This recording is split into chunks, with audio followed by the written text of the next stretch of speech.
everyone, and welcome back to the Strong Opinion Hibs podcast. Just myself, Charlie, and Jack. Calvin's otherwise engaged this evening, but we just thought we'd do a wee quick review of the game last night at Easter Road, the Hibs women Partick game, and preview the upcoming game at Celtic Park away to Celtic on Saturday, and as always, the Hibs quiz. So, Jack, how you doing, mate? I am good, or as I should say to go to the public, absolutely buzzing. Yeah, I had a really nice night at Easter Road last night. I'm sure people would have seen all my photos. I think that one with me, Ria and Leah pitchside is class. Usually I get rugby tackled by the police if I ever get to that point. So it was good to be there and get the photos, get the VIP treatment as well. So it was a really, really nice night. And it's always nice to see the girls not just win, but also get the recognition and get to play at Easter Road because they deserve it. They're an amazing team and they deserve it. Yeah, it was good. I only my second women's game, but I really enjoyed it as well. Nice to be there with you and sit behind Callum and Kat, and we all got ourselves on the subs bench, and maybe 10, 12 years early, but it was good to be with them too, and meet Sean Maloney and Runar Hauga as well. So all in all, a good evening, and Hibs won. So what more could you want? Very confident for Norway's chances at the upcoming Women's Euros as well, which is good to see. Good to see Runar has a big interest in women's football. Obviously, Norway are one of the better countries at women's football in Europe. So really good to see me and him were having a chat about Ada Hegerberg, the GOAT. It was one of the women's Ballon d'Or.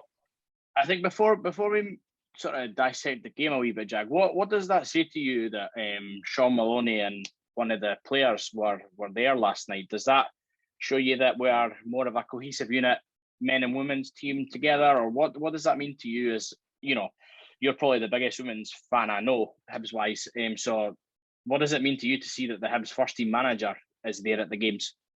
It's brilliant to see, and obviously Jack came to the previous Edinburgh Derby as well, which was great to see as well. But yeah, it's great to see that Sean is coming out and supporting, because it shows we're one team, we're one club, and we need more of that. It's great to see. Obviously, I know it's a bit restrictive for us playing in Livingston, and the guys are playing on Saturday and they've got to recover and everything. So, when we do get midweek games or we are playing at Easter Road, it is great to see guys from the men's team come along and support. It was excellent. So I was really happy to see Sean there. So absolutely fair play to him for coming along, and a really genuine guy to speak to as well. Really nice guy to speak to. So it's great to see Sean come along and support, because I think that, like I said, we need more of that, and it was great to see Runar there as well. Runar, again, coming from Norway, he's used to women's football being very integrated into a professional standard.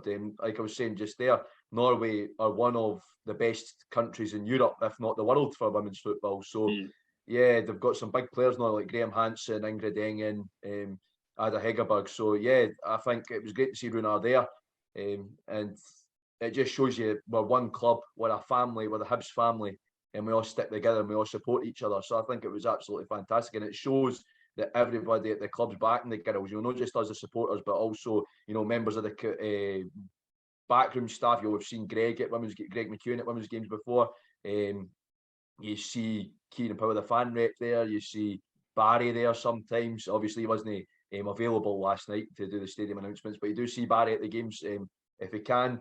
So yeah, I think it just shows we're one club and we're one big Hibs family. But it was great to see, because obviously Sean's not been with us for very long, so it is great to see him coming along and supporting when he can. And hopefully there's more games at Easter Road in the near future for Sean to come along too, because I know he'd be more than happy. And same with Runar as well. Fair play to Runar for coming along, even though he was on his own. It was still great to see. Obviously, his fellow Norwegians away on international duty just now. So it was great to see Runar there. It was nice to have a wee chat with them both before the game as well. And so moving on. So around about 6:50-ish, the team news comes out, mate, and it's a very strange occurrence, and it's the same team again. We had the same team playing last night as we did on Sunday against Hearts when we beat them 4-1. So, Jack, we were obviously walking down towards the ground when the team news comes out. So, what was your initial thought when you heard it was the same team from Sunday?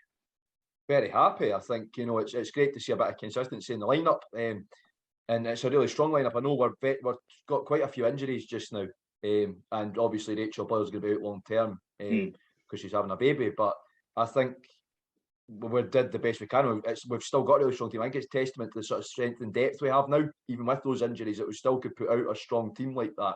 And it's also a testament to the girls that they're determined and they're going to go out. And so I think there's not many times you could say you could play 3 games like that in the space of that many weeks and go, right, there's going to be fatigue there at any level. But to be fair, the girls have obviously put in a shift because they didn't look tired to me when they were out there on the pitch last night. But yeah, I was really happy to see it was the same lineup because that's what we need. Consistency is key. And that's why I think we've hit this little winning streak right now, because we know what works. The 2 up front, Ailey and Alexa, is working really well. They sort of play off each other, which is brilliant. What we've got in the wide areas with Gallagher, Cav, Shannon Leishman, that's working really well. The back line's working really well. So yeah, for me, I had no complaints. I was thinking he might have rotated the team. I knew we'd probably go with the same team. I was maybe thinking a bit of rotation. I was actually expecting maybe to see Jenna start to give Shannon Leishman a bit of a rest. But fair play. Shannon must have felt ready to go in there, which is good. I think Shannon Leishman's an amazing player. And it was great to see her get rewarded for her efforts in the past couple of weeks as well. So yeah, that was the only thing. I would have maybe liked to have seen Jenna start because it was her birthday as well. But fair play. I think that was good. And it was also good to see Shannon McGregor get on off the bench. Another good sub. I think both times Shannon's came off the bench, she sort of changed the game a bit. Because we spoke about it on the podcast, we spoke about it with Callum and Kat as well, that Shannon McGregor's like Scott Allen. She's got that football brain. She can spot those incisive passes and everything, and that really does help you. She can sort of unlock a defence and get things going in midfield. For me, I was really happy with the lineup, really happy. Strong bench as well. I think you've got options in the form of Rosie, Ria, Shannon on the bench, and Jenna. So yeah, no complaints from me for the lineup whatsoever, and really good to see that we've got that consistency, because as I was saying, that's what's really helped us to that sort of winning streak that we've been on recently. Hopefully we can continue. Yeah, I hope so, mate. And obviously the first half comes and goes, really. There's not really much to discuss from the first half. I think as you were summing it up in your wee video on the Twitter, Partick looked very good defensively. They never really offered much coming towards us, but I think they defended really well. And I mean, we missed a few chances too. There was a few chances that Alexa put past the post, and Cav had a few past the post as well. So, it was a pretty uneventful first half. But Jack, did you think going in 0-0 was probably a fair representation of the half? I'd say so, mate. I'd say so. I think we were unlucky again with some of the chances we had, but at the end of the day, you've got to put the ball in the back of the net to score, obviously. So to be 0-0 up, sorry, to be 0-0 at half time was a fair reflection of the game for me. Partick, very good defensively. You've got to give that to them, and that's why they're not. As a team that weren't even meant to be in the league, they are looking at staying up this season. So to be, and that the good defensive record's what's got them that. They are a decent team at the back, and we were really sort of struggling to break them down because they were so good. I wouldn't say it was anything bad on our part at all. We were playing our usual good game, but Partick were just standing firm, and we were unlucky with our chances. They had the sort of odd chance. I think Gabby was called into action a few times, but she did well. We know that's what we get out of Gabby. I didn't think they were anything more than half chances, to be honest. Like I didn't really feel like we were going to concede at any point during the first half. We're safe, eh? They had that wee winger that they've got, Hamill. She looked really good. I thought she every time she got the ball first half, she would cut inside, and she had a shot away a few times, and I think she was probably their most dangerous player first half. But when we were going forward, when you've got Cav and you've got Amy Gallagher, you've got Mickey behind the strikers, we do pose a decent attacking threat. So you're right. I think Partick had a few chances, but they were nothing more than just half ones that probably weren't going to go anywhere to trouble Gabby in the net. But half time rolls round, Jack, and we bump into Amy Muir in the pie queue. So that was probably the most exciting part of the half time, and she was saying hello to you. So it seems like everywhere you go, mate, you get recognised. Everywhere I go, I get recognised. So it was nice to see Amy, because obviously she's out a wee while longer as well. But it was nice to see Amy there. She obviously didn't fancy sitting on with the riff-raff, so she was up in the fancy seats. She didn't fancy sitting on the bench or with the riff-raff, so she was up in the fancy seats, Amy. But it was nice to see Amy. Another thing I sort of wanted to say about the first half was, and because you mentioned Mickey there, was Mickey bossed it in midfield again. She was really good. Unfortunately, got booked for speaking back to the referee, which I think about half the Partick team should have been booked as well if we're going like that. Mickey had another good game, just absolutely bossed it in midfield as she always does. I like what she was saying about she has to keep her inner Pilton under control sometimes as well. I like that. It's true. I like that. There was a few times you could see her having to bite her tongue. Same with Siobhan. Oh well, we could hear Siobhan. From halfway up the stand, we could hear Siobhan shouting at the referee. So maybe that's where Ryan gets it from. I don't know, but I think it's good to have that for me. It's good to have that, like when decisions aren't going away, that there's players prepared to say, "Well, wait a minute here."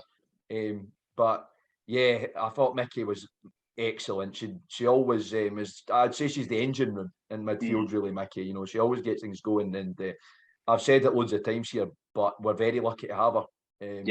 Because she's a talented player, and you think now in Scotland it's usually the old firm of Glasgow City that snap them up. So we were very lucky to get Mickey, I think, and we're lucky to have her as part of the team. So and then it was nice to see Amy as well. I can't go anywhere these days without being recognised. So it was nice to see Amy in the pie queue. So obviously second half rolls round, Jack, and 5 minutes later, Hibs to go 1-0 up. Amy Gallagher slots the ball through, and Ailey Adams, she loves a goal at Easter Road. She finds the net, and was sort of a great goal. What did you make of the goal, Jack? I thought it was a great bit of build-up play from Amy to get that space and just slot her through. And sort of thought when Ailey got the ball was only going one place. So, what did you make of the goal, mate?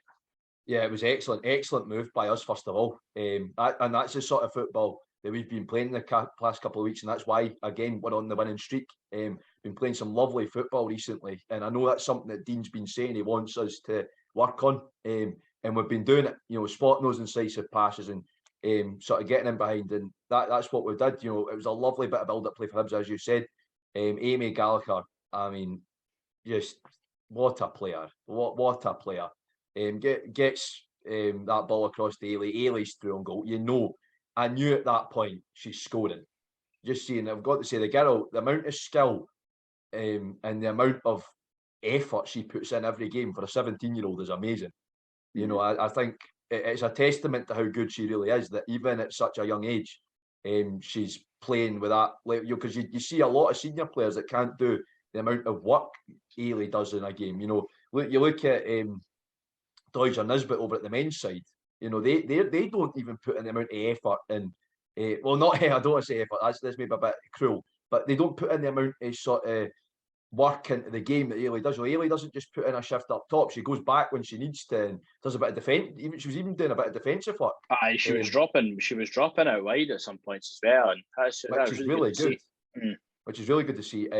And she's a phenomenal young player, a huge career ahead of her, and that was a brilliant, classy finish. Like I said in my tweet, you know, great build-up play, classy finish. What more can you want? You know, it was just excellent from us, and that's like I've just said there. That's the sort of football that's been getting us the results. It's really good stuff to watch as well. You know, if we get a wee move going, it starts off in midfield. Usually, either Mickey or Shannon gets the ball out wide. Amy or Cav will get their run going, and then they'll spot either Alexa or Ailey, play them in, and then there you go, goal. So yeah, I think it was excellent. You know, we got it going in midfield, out to Amy. Amy sees Ailey, slots her through, classy finish, 1-0 Hibs. You couldn't complain. I was absolutely buzzing. But yeah, it was great. It was great stuff from us, and you know, I'm thrilled for Ailey that she's getting to score at Easter Road again. She's living out every Hibby's dream, scoring at Easter Road under the lights, not once but twice.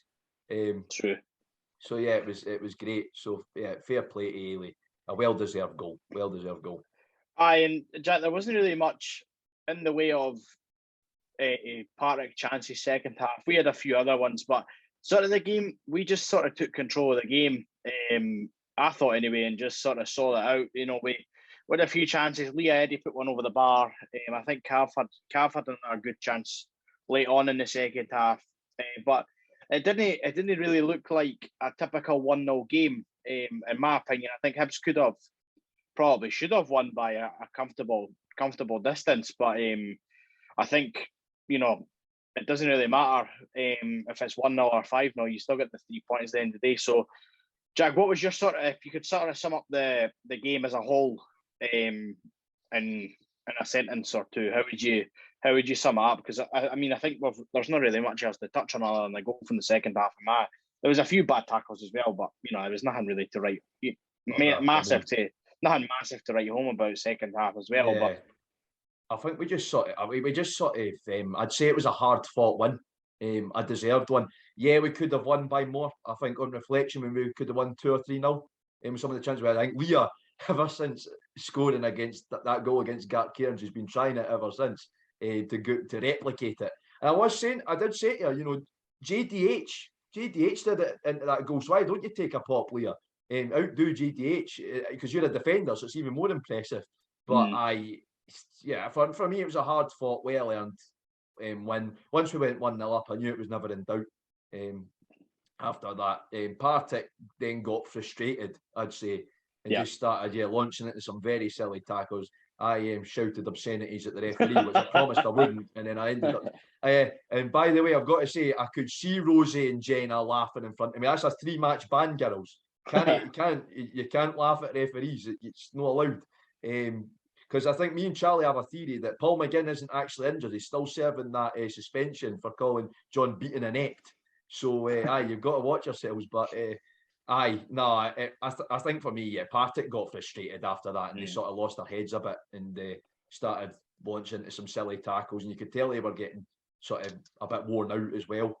So, because, I mean, at the end, they had the desperate hoof from the keeper as well. Yeah. So, for me, it was a hard-fought win, and we just, we earned it, and it was an amazing night for the girls. They deserve it under the lights at Easter Road. And, overall, I think everybody left with smiles on their faces and 3 points, which is what counts. Aye, exactly. So, Jack, if you were to have a player of the match, who would you pick? I'd say my player of the match, I'd go for Ailey. I know Amy got it, which she deserves. I think she put in a really good shift, but I've got to go with Ailey because she scored the goal and she put in a shift the whole game, to start to finish. And like we were talking about, she was dropping deep, dropping out wide, winning balls back, getting herself into dangerous areas. She was unlucky not to score a few more goals because she had a few good chances. So I definitely say Ailey's my player of the match. I think for me it was Joelle. I think she was as solid as you imagine, but I think she really stepped up as a captain last night. And I think there was a few times where Shib was putting some misplaced passes, and Joelle was just going over and telling her it's all right, and just spurring her on. So I think, and she was picking out passes left, right, and centre as well. So for me, it was Joelle. I think she was really, really class last night. And to see before the game as well, the top that her and the Partick captain, I didn't quite catch her name, but they were both wearing the talk tops to encourage people to talk about their mental health. That was good to see. That was good to see. So it was great to see Joelle there with a wee nephew as well. That was really nice. That was cool. That's a really good picture of the two Murray 17 tops on. I think Joelle runs it close to me as well, but it had to be Ailey for me. Just the shift she put in, and she got the goal as well. So moving on, Jack, me and you are going to the game on Saturday. We're playing at Celtic Park, Hibs women, Celtic women. First time Celtic women have played at Celtic Park, and the first time I think Hibs women will have played on a pitch that big. So it's going to be an exciting game, I think. Do you think we should go with the same team that started last night, or do you think there should be a wee bit of rotation? I mean, it depends on obviously if folk are feeling fit. I think my old thing is if it ain't broke, don't fix it. I think I'd be more than happy for us to stick with the team that we put out last night. I think it works. Having the two up top really works. And I think, that's what we're going to need against Celtic. Celtic are another tough team to break down. They've got a really good defence. I think they're good all over the park, Celtic. I've seen them play twice this season. Obviously, when they beat us in the League Cup semi-final, and then when they beat City 12-0 in the Edinburgh City 12-0 in the Scottish Cup, and they were frightening in that game. I mean, I wouldn't say City played overly badly as a third division side, but Celtic were utterly frightening. So yeah, they're good all over the pitch. So I think we need that. I think we need to have the two up top to really sort of get in their faces and get in behind. And I think, yeah, we're going to need to stick to the same defence because, as you're talking about there, Joel put in a solid shift, and that's what we need. We need Joel there to sort of sweep up if we do make any mistakes, because Celtic smell blood, they'll go for it. We've got some dangerous players. Jacinta, Charlie Wellens was a goal against us as well, but I think Jacinta, Jacinta in particular, we're going to, obviously Australian under-21 international, we're going to need to watch for Jacinta because she is a very good player. Shen as well, their Chinese player, she's dangerous. Yep. So I've got to say, yeah, stick with the same team. If it ain't broke, don't fix it, because we're going to need to really bring our A game to Celtic Park. Do you think, Jack, the fact that this is the first time Celtic have played at Celtic Park, do you think it's gonna spur us on a wee bit to maybe spoil the party? I hope so. I really do hope so. I think it's a big occasion for both teams. You know, this is for a lot of our players, this is the biggest stadium they'll ever played in. You know, true. I know for like Leah and it's just Leah actually. For Leah, obviously she'll be used to it because she's not played at Hampden, but she's been in and around that with the national team, so she knows a sort of big stadium like that. And they've played at Easter Road and Tynecastle this season as well. Easter Road twice and Tynecastle losing the derby. So I think that'll help us. That we're used to that atmosphere, used to the big stadiums and that. But yeah, I think it should spur us on that we know we could spoil the party for Celtic a bit. Celtic are getting big numbers, or I think there's about a couple of thousand already. And I've heard the Green Brigade are coming as well. So Celtic are going to bring the noise. So Callum was telling us that. Callum was telling us last night that Celtic have sold a few, sold a few thousand because they're not free. So it's good. No, I'm looking forward to it, mate. I think it'll obviously be nice not to be behind the pillar because we're sitting in the main stand. It's all mixed seating, so it'll be nice. I'm looking forward to seeing the girls get that opportunity to play at Celtic Park, because for some of them they'll never play at a stadium that big again. So I'm hoping that they use that as a bit of momentum. So Jack, what's your score prediction? We'll do score prediction, then we'll move on to the quiz. I'm going to say it's going to be a tough game, but you know what? In the spirit of the day, 2-1 Hibs. I think it's going to be 1-1 up until late, and then Ailey Adams, our young star, Hibs through and through, is going to score an 89th minute winner. There you go. 2-1 Hibs. I'm going to say Alexa Coyle and Ailey Adams are two strikers getting us the goals. I think Jacinta will score for Celtic. I can't see past Jacinta scoring. Orchard, to be fair, it'll probably be Wellings, let's be honest. I mean, Wellings loves scoring against us so much he might even score an own goal. That would be good. I think it'll be 2-2. I think it'll be a really good game to watch. I think Dean's obviously building a wee bit of momentum at the sort of business end of the season, because you obviously want to bridge a gap between us and who's fifth? I can't mind. Spartans, I think. So you want to obviously bridge that wee gap, and we're only, I know it's a lot, but we're only 10 points off Celtic with a game in hand. So if we can come away with a point with 3 points, there's 7 points with a game in hand. So third isn't too far out of our grasp. Champions League as well. It's a big ask, but would like to see us go there and give Celtic a game, because I'm really excited for it. I think it's not that often I get to go to women's games, so I'm looking forward to going to Celtic Park and just having a good day out. That sort of wraps up our review and preview. So Jack, I'll hand over to you to test my Hibs knowledge. Yeah. Right, so it's just the usual quiz, guys. Some questions are multiple choice, some questions aren't. 3 on the men, 3 on the women. And don't worry, it's easier than Calvin's on Monday. I can guarantee it's easier than Calvin. So I'll start off with question numero uno, or Nummer 1, as we'd say in German. Frage Nummer 1. So this is multiple choice. How many times have Hibs won the Championship / First Division title? So that's the second tier. Old First Division and the Championship as it's known now. Is it A, 2 times, B, 4 times, or C, 6 times? I think it's 6. 6 your final answer? I think so. That is correct. Well done. I remember I done a question on that the other week. There, mind how many trophies have we won in total, but I couldn't mind if it was 4 or 6 we'd won. So there we go. Glad I So got we that. won it in 1894, 1895, 1933, 1981, 1999 and 2017. So next question. Now I'll give you this to the nearest 1,000. What is the highest attendance for a Hibs game? So this is a game involving Hibs. It's not at Easter Road. What is the highest attendance for a game involving Hibs? Was it against Rangers? I can't. Okay, yeah, it was against Rangers. I think it's like something crazy. I think it's like 100,000 or something. That might be completely way off the mark, but I think it's about that. So I did say I'd give it to the nearest 1,000, so unfortunately I can't give it to you because it's 143,570. I knew it was up there. So that was for the 1948 Scottish Cup semi-final Aye. against Rangers, which we unfortunately lost. That It's a was lot. old Rangers, I'd like to remind you. Aye. not That's the a same lot. club. That's a lot of people. Yeah, that was probably dangerous. I don't think Hampden could even hold that many, to be honest. No. So I think there's a few people climbing the fence or getting lifted over the turnstile that day. So, last question of the men's. So you're one for two right now, which is not bad. So Not number bad. 3, who did Hibs beat 3-0 in 2017 to seal the championship title and promotion back to the Premiership? Queen of the South.